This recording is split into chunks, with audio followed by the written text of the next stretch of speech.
बार बार क्यों इस बेचारी गरीब सब्जी वाली को परेशान करता है? अगली बार यहां दिखा तो याद रखना, कानून से ऊपर कोई नहीं। ये कहानी है उस औरत की जिसने अकेले पूरे सिस्टम को आईना दिखाया। जिले की सबसे बड़ी अधिकारी डीएम फिजा राज एक सुबह सादे कपड़ों में बिना किसी सरकारी रब के सब्जी खरीदने बाजार जा रही थी। उनके चेहरे पर सादगी थी, चाल में आत्मविश्वास, लेकिन किसी को अंदाजा तक नहीं था कि यह महिला इस जिले की डीएम जिलाधिकारी है। आज उन्होंने अपने ड्राइवर और सुरक्षा गार्ड्स को छुट्टी दे दी थी। कार के बजाय वह पैदल चल रही थी। उनका इरादा था, लोग इस जिले में कैसे जीते हैं यह जानना जरूरी है, बिना पहचान के।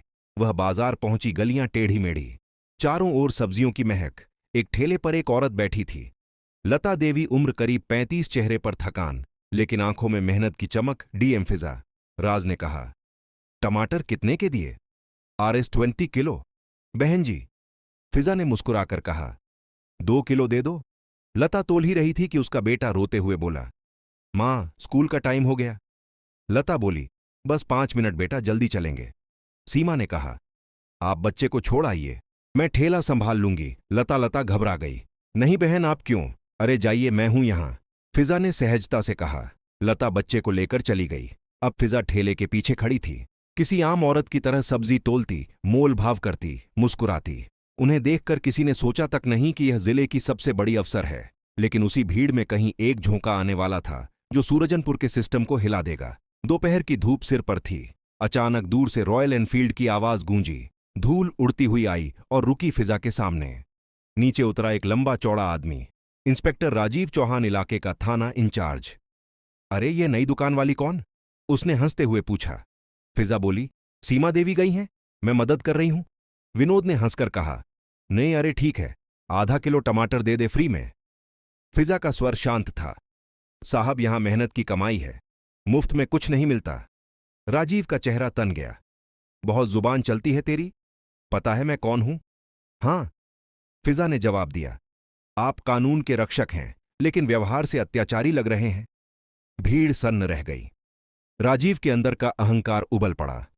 सिखाता हूं तुझे बात करना, और उसने जोर से फिजा के गाल पर थप्पड़ मार दिया। पूरा बाजार ठहर गया, किसी की हिम्मत नहीं हुई कुछ बोलने की। थोड़ी दूर खड़ा एक बुजुर्ग सब्जी वाला बुदबुदाया, यह तो मुसीबत बुला ली। फिजा ने बस इतना कहा, ना आपने जिस हाथ से मारा है वही हाथ अब कानून की हथकड़ी में होगा। विनोद हंसा, पहले आईना देख ले, फिर कानून की बात करना। और वह चला गया, अपने पीछे धूल और डर छोड़कर। लता लौटी तो फिजा का चेहरा लाल देखा। हे भगवान, आपने इनसे उलझने की क्या जरूरत थी? वह बहुत खतरनाक आदमी है। फिजा ने धीरे से कहा, अगर सब डरते रहेंगे तो अत्याचार कभी खत्म नहीं होगा। वह ठेला छोड़कर आगे बढ़ गई, लेकिन उनके भीतर कुछ जल उठा था।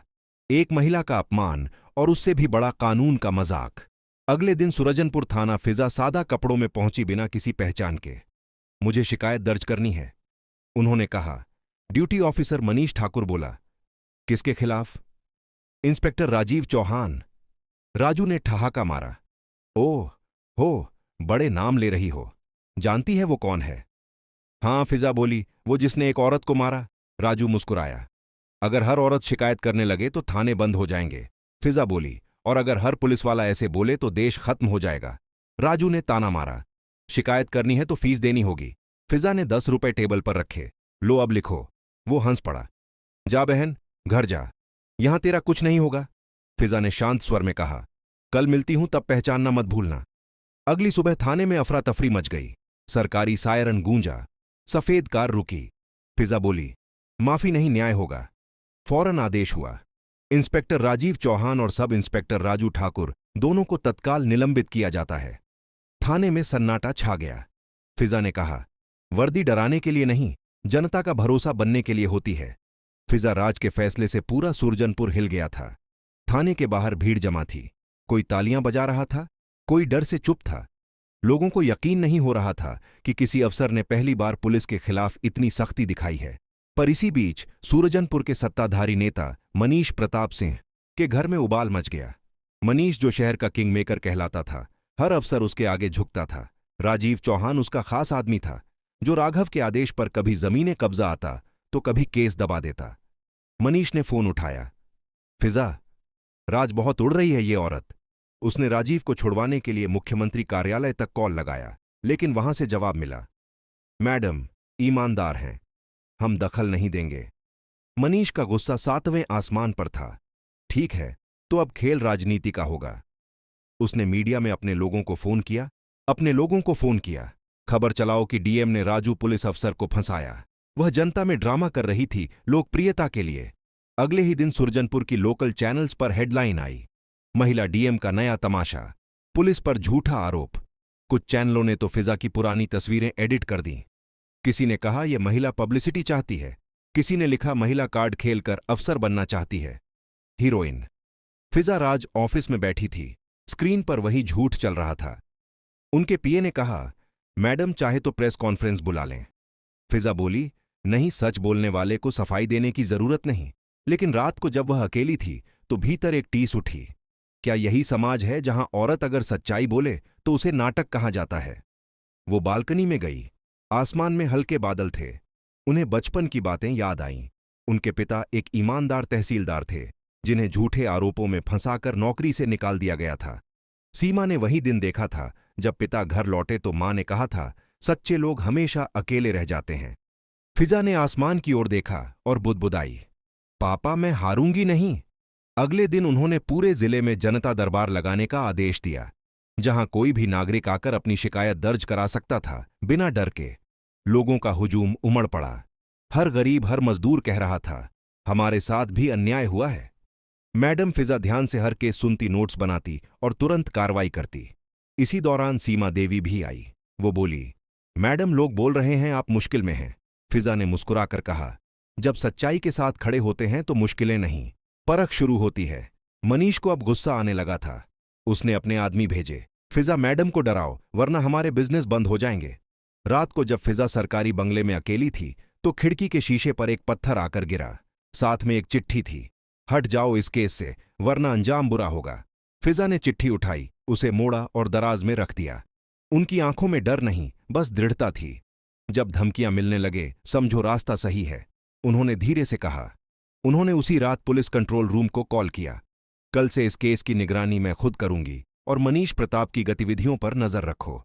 अगले दिन डीएम ऑफिस के बाहर पत्रकार, विरोधी नेता, पुलिस सब जमा थे। फिजा ने प्रेस के सामने कहा, अगर जनता पर अत्याचार करने वाले को बचाने की कोशिश की गई तो मैं खुद दिल्ली तक जाऊंगी। उनकी आंखों में आग थी, आवाज में सच्चाई। उसी शाम जब वह लौट रही थी तो सड़क किनारे एक बुजुर्ग महिला ने कहा, बेटी ईश्वर तेरा साथ दे, तुझ जैसी औरतें ही समाज बदलेंगी। फिजा ने मुस्कुराते हुए उसका हाथ पकड़ा, बस आशीर्वाद दीजिए मां, बाकी काम मैं कर लूंगी। अब सुरजनपुर का माहौल बदल चुका था। लोग डर के बजाय उम्मीद से बात करने लगे थे। पर मनीष ने हार नहीं मानी थी। वो बोला, अब आखिरी वार अदालत में होगा। 3 हफ्ते बाद अदालत में सुनवाई का दिन था। सुरजनपुर सिविल कोर्ट के बाहर भीड़ लगी थी। लोगों के हाथों में प्ले कार्ड थे, फिजा राज जिंदाबाद। लेकिन फिजा शांत थी। उनके चेहरे पर वही दृढ़ता थी जो किसी तूफान के बाद की चुप्पी होती है। अदालत में जज ने कहा, प्रकरण इंस्पेक्टर राजीव चौहान बनाम राज्य। राजीव नीचे सिर झुकाए खड़ा था। उसके बगल में मनीष का वकील था, जो राजनीति के दबाव से लड़ाई को मोड़ना चाहता था। पर सामने खड़ी थी सीमा देवी, सादी साड़ी में, कांपती आवाज में, पर सच्चाई से भरी। माय लॉर्ड, लता ने कहा, उस दिन उसने न सिर्फ मुझे नहीं बल्कि मेरी मेहनत का भी अपमान किया। वो औरत जो मेरे ठेले पर सब्जी बेच रही थी, वह कोई आम नहीं थी। वह हमारी जिला अधिकारी थी, जिन्होंने हमारे सम्मान के लिए खड़ा होना सीखा। कोर्ट में सन्नाटा छा गया। सीमा ने एक फाइल बढ़ाई। उसमें सीसीटीवी फुटेज, गवाहों के बयान और मेडिकल रिपोर्ट थी। हर सबूत बोल रहा था, सच को दबाया नहीं जा सकता। राघव का वकील बोला, माय लॉर्ड, यह सब राजनीति है। महिला अधिकारी पब्लिसिटी चाहती हैं।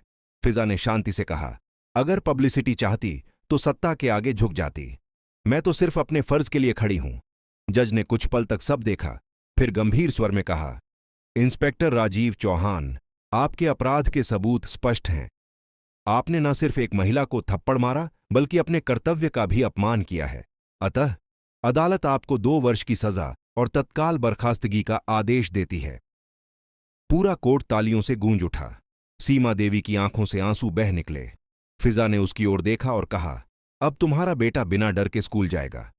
बाहर मीडिया खड़ी थी। पत्रकारों ने सवाल किया, मैडम, अब आगे क्या करेंगी? फिजा ने मुस्कुराकर कहा, अब सिस्टम नहीं, समाज को बदलना है। उस रात वह अपने ऑफिस में अकेली बैठी थी। उन्होंने अपने पिता की पुरानी तस्वीर उठाई। वो जो कभी कहते थे, डर से बड़ा कोई दुश्मन नहीं। फिजा की आंखें नम थीं। उन्होंने धीरे से कहा, पापा, आज आपकी बेटी ने डर को हरा दिया।